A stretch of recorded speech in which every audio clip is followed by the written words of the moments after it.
You know what, Emily? My gut reaction when I read your comment was like, oh no, don't feel bad or sad for me.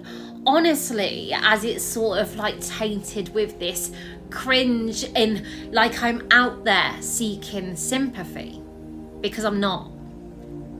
But here's the thing, I know when someone who hasn't lived that life, who hear the sound of fires on a lawn in hostage situations and explosions, naturally your mind is going to go to a level, a direction of sympathy placed out. So I find balance in that as I connect every dot to find myself. And I've done that, you know, and I know that when I speak about domestic abuse, and I know you can't sugarcoat it, I know that it's going to be triggering, it's going to be, oh my God.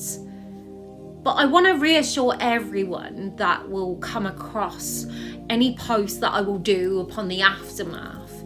Don't see this and feel this as sadness. See this as my victory lap, I suppose, because I don't care what people think when they listen in. I don't over repeat this overthinking of what they think of me anymore. I sideline that shame and blame that my abuser embedded in me. I claim my story as I drag it out, as I share as loud as I can, in the hope that if someone else is living that life today, that it may give them the brave to get out. But I also share in the hope that anyone that suffers the aftermath like I did heavily can hear my words and connect automatically and know they're not as insane as their abuser led them to believe and say.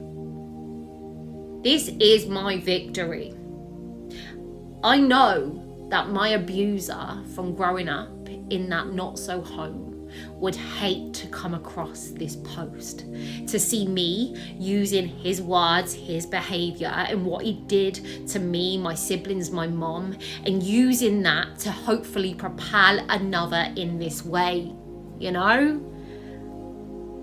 One person, if I can connect to one person in doing this like this, then I don't care what anyone thinks when they witness. And that's that, you know? I want people to understand that their voice is worthy. They are deserving. And they're not the person that their abuser led them to believe. I have meticulously connected every dot that I can to understand the then to the now.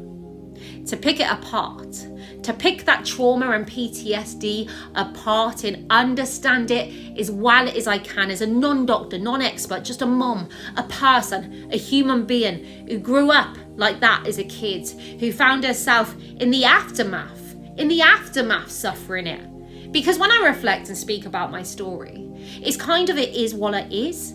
It's kind of like a motion picture, because you know what? When I was doing that and when I was living that, it was just survival mode switched on. Day to day. This is it. I didn't see past any of it. I didn't sit and pity myself. I just had no choice but to get on with it. But for me, my family, and what I've witnessed and see, the aftermath of that trauma, that PTSD, that's when it started to dig deep. And I share like I do as a big F you know, not to you, obviously, but to my abuser, to your abuser, to everyone else's abuser. And that's that, really. So don't feel sad or bad for me. And another thing, there are so many people that had it worse than me. Another survival technique I learned in a life of DV. As you look around you and you find strength and safe in your story, as you connect to the bad around you to make you feel better about yourself. But here's a reality. It's the truth. Some people have it more bad, but there's a balance we need to take in that also.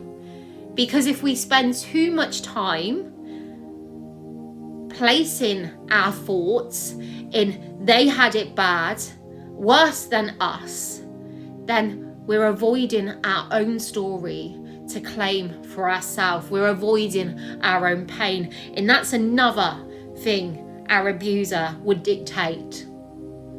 You can't even claim your own pain. And again, bollocks to that.